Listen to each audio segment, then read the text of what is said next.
Lion of Kargil, captain Vikram Batra. Kargil ಯುದ್ಧದಲ್ಲಿ ಅಭೂತಪೂರ್ವ ಶೌರ್ಯವನ್ನು ಪ್ರದರ್ಶಿಸಿದ ಭಾರತೀಯ ಸೇನಾಧಿಕಾರಿ ಶೇರ್ ಶಾ ಎಂದೇ ಖ್ಯಾತಗೊಂಡಿದ್ದ ಕ್ಯಾಪ್ಟನ್ ವಿಕ್ರಮ್ ಬಾತ್ರಾ ಅವರಿಗೆ ಮರಣೋತ್ತರವಾಗಿ ಭಾರತದ ಅತ್ಯುನ್ನತ ಸೇವಾ ಪ್ರಶಸ್ತಿ ಪರಮವೀರ ಚಕ್ರ ಪ್ರಶಸ್ತಿ ನೀಡಿ ಗೌರವಿಸಲಾಯಿತು.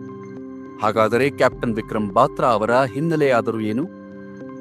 ಪಾಲಂಪುರ ನಿವಾಸಿಗಳಾದ ಜಿಎಲ್ ಬಾತ್ರಾ ಮತ್ತು ಕಮಲಾಕಾಂತ್ ಬಾತ್ರಾ ಅವರಿಗೆ ಇಬ್ಬರು ಹೆಣ್ಣು ಮಕ್ಕಳ ನಂತರ ಸೆಪ್ಟೆಂಬರ್ 9, 1974ರಂದು ಅವಳಿ ಮಕ್ಕಳಿಗೆ ಜನ್ಮ ನೀಡಿದರು. ತಾಯಿ ಕಮಲಾಕಾಂತ ಅವರು ರಾಮಚರಿತ ಬಗ್ಗೆ ಆಳವಾದ ಅಧ್ಯಯನ ನಡೆಸಿ ಗೌರವಿಸುತ್ತಿದ್ದ ಕಾರಣ ಮಕ್ಕಳಿಗೆ ವಿಕ್ರಮ್, ಲವ್ ಮತ್ತು ಕುಶ್ ಎಂದು ನಾಮಕರಣ ಮಾಡಿದ್ದರು. ವಿದ್ಯಾಭ್ಯಾಸಕ್ಕಾಗಿ ಮೊದಲು ಡಿಎವಿ ಶಾಲೆ, ನಂತರ ಪಾಲಂಪುರದ ಸೆಂಟ್ರಲ್ ಶಾಲೆಗೆ ಸೇರಿಸಲಾಯಿತು. ಸೈನ್ಯದ ಕಂಟೋನ್ಮೆಂಟ್ ಅಲ್ಲಿ ಶಾಲೆ ಹೊಂದಿದ್ದರಿಂದ ಮತ್ತು ತಂದೆಯಿಂದ ದೇಶಭಕ್ತಿಯ ಕಥೆಗಳನ್ನು ಕೇಳಿದ ಕಾರಣ ಸೈನ್ಯದ ಶಿಸ್ತನ್ನು ನೋಡಿ ವಿಕ್ರಮರಲ್ಲಿ ಶಾಲೆಯ ಸಮಯದಿಂದಲೇ ದೇಶಭಕ್ತಿ ಮೇಲುಗೈ ಸಾಧಿಸಿತು.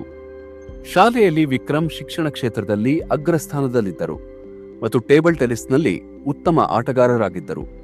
ಜೊತೆಗೆ ಸಾಂಸ್ಕೃತಿಕ ಕಾರ್ಯಚಟುವಟಿಕೆಗಳಲ್ಲಿ ಸಹ ಮುಂಚೂಣಿಯಲ್ಲಿದ್ದರು. ಅಧ್ಯಯನ ನಂತರ ವಿಕ್ರಮ್ ಚಂಡೀಗಢಕ್ಕೆ ತೆರಳಿ ವಿಜ್ಞಾನದ ವಿಷಯದ ಮೇಲಿನ ಅವರು ಪದವಿ ಪಡೆದರು. ಆ ಸಮಯದಲ್ಲಿ ಅವರು ಎನ್ಸಿಸಿಯ ಅತ್ಯುತ್ತಮ ಕೆಡೆಟ್ ಆಗಿ ಆಯ್ಕೆಯಾದರು ಮತ್ತು ಗಣರಾಜ್ಯೋತ್ಸವದ ಮೆರವಣಿಗೆಯಲ್ಲಿ ಭಾಗವಹಿಸಿದ್ದರೂ ಕೂಡ.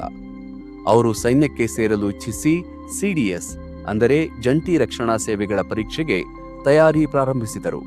ವಿಕ್ರಮ್ ಹಾಂಗ್ಕಾಂಗ್ನ ಮರ್ಚೆಂಟ್ ನೇವಿಯಲ್ಲಿ ಕೆಲಸ ದೊರಕಿದರೂ ಅದನ್ನು ಅವರು ತಿರಸ್ಕರಿಸಿದರು. ವಿಜ್ಞಾನದಲ್ಲಿ ಪದವಿ ಪಡೆದ ನಂತರ ವಿಕ್ರಮ್ ಅವರನ್ನು ಸಿಡಿಎಸ್ ಮೂಲಕ ಸೈನ್ಯದಲ್ಲಿ ಆಯ್ಕೆ ಮಾಡಲಾಯಿತು.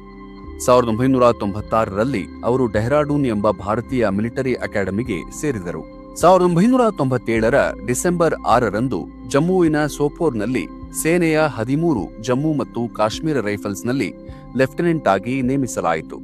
ಅವರು 1999ರಲ್ಲಿ ಕಮಾಂಡೋ ತರಬೇತಿಯೊಂದಿಗೆ ಹಲವಾರು ತರಬೇತಿಯನ್ನು ಪಡೆದರು. 1993ರ ಜೂನ್ 1ಕ್ಕೆ ಅವರ ಸೈನ್ಯವನ್ನು ಕಾರ್ಗಿಲ್ ಯುದ್ಧಕ್ಕೆ ಕಳುಹಿಸಲಾಯಿತು. ಹ್ಯಾಂಪ್ ಮತ್ತು ರಾಕಿ ನಾಬ್ ಸ್ಥಾನಗಳನ್ನು ಗೆದ್ದ ನಂತರ ವಿಕ್ರಮ್ ಅವರನ್ನು ಆ ಸೈನ್ಯದ ತುಕಡಿಗೆ ನಾಯಕನನ್ನಾಗಿ ನೇಮಿಸಲಾಯಿತು. ಶ್ರೀನಗರ ಲೇ ರಸ್ತೆಯ ಮೇಲಿರುವ ಪಾಕ್ ಸೈನ್ಯದಿಂದ 5140 ಶಿಬಿರವನ್ನು ಮುಕ್ತಗೊಳಿಸುವ ಜವಾಬ್ದಾರಿಯನ್ನು ಕ್ಯಾಪ್ಟನ್ ಬಾತ್ರಾ ಅವರ ದಳವು ಪಡೆದುಕೊಂಡಿತು. ಕ್ಯಾಪ್ಟನ್ ಬಾತ್ರಾ ತನ್ನ ಕಂಪನಿಯೊಂದಿಗೆ ಪೂರ್ವ ದಿಕ್ಕಿನಿಂದ ರಣಾಂಗಣ ಪ್ರದೇಶದ ಕಡೆಗೆ ತೆರಳಿ ಯಾವುದೇ ಶತ್ರುಶಾಯಿ ಇಲ್ಲದೆ ತನ್ನ ದಾಳಿಯ ವ್ಯಾಪ್ತಿಯನ್ನು ತಲುಪಿದರಾದರೂ ತನ್ನ ಪಡೆಯ ಯುದ್ಧ ಭೂಮಿಯಲ್ಲಿ ಒಂದಷ್ಟು ಯೋಧರನ್ನು ಕಳೆದುಕೊಳ್ಳಬೇಕಾಯಿತು. ಆದರೂ ಧೃತಿಗೆಡದ ಕ್ಯಾಪ್ಟನ್ ಬಾತ್ರಾ ತನ್ನ ತಂಡವನ್ನು ಮರುಸಂಘಟಿಸಿ ಶತ್ರುಗಳ ಮೇಲೆ ನೇರವಾಗಿ ಆಕ್ರಮಣ ಮಾಡಲು ಪ್ರೇರೇಪಿಸಿದರು.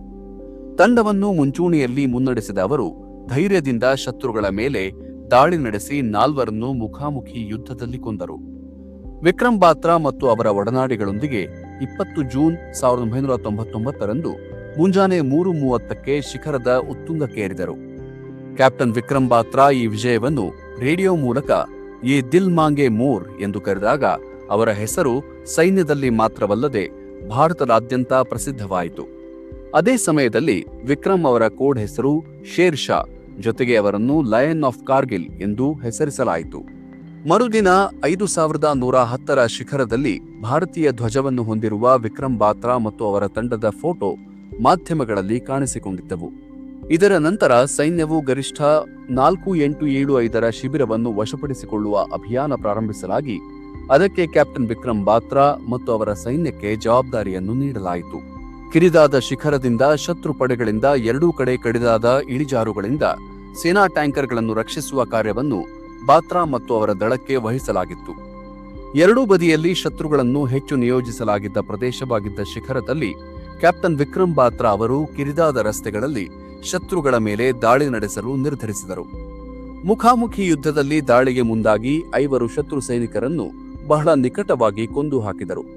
ಈ ಸಂದರ್ಭದಲ್ಲಿ ಅವರು ತೀವ್ರವಾಗಿ ಗಾಯಗೊಂಡರು ಮತ್ತು ತೀವ್ರವಾದ ಗಾಯಗಳ ಹೊರತಾಗಿಯೂ ಅವರು ಶತ್ರುಗಳ ಕಡೆಗೆ ತೆವಳುತ್ತಾ ಗ್ರೆನೇಡ್ಗಳನ್ನು ಎಸೆಯುವ ಮೂಲಕ ಸ್ಥಳದಲ್ಲಿದ್ದ ಶತ್ರುಗಳನ್ನು ಅಳಿಸಿ ಹಾಕಿದರು.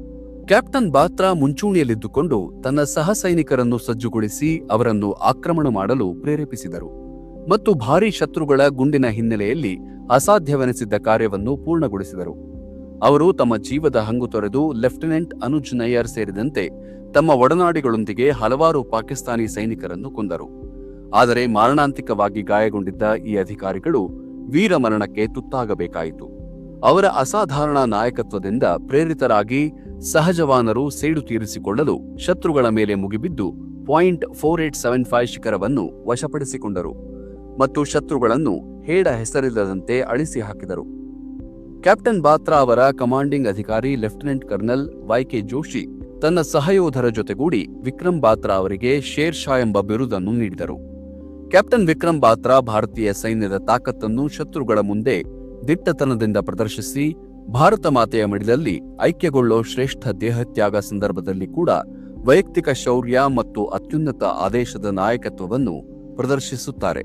ಈ ಅದಮ್ಯ ಧೈರ್ಯ ಮತ್ತು ಶೌರ್ಯಕ್ಕಾಗಿ ಕ್ಯಾಪ್ಟನ್ ವಿಕ್ರಮ್ ಬಾತ್ರಾ ಅವರಿಗೆ ಮರಣೋತ್ತರವಾಗಿ ಪರಮ್ವೀರ್ ಚಕ್ರವನ್ನು ಭಾರತ ಸರ್ಕಾರವು ಆಗಸ್ಟ್ 15, 1999 ನೀಡಿ ಗೌರವಿಸಿತು.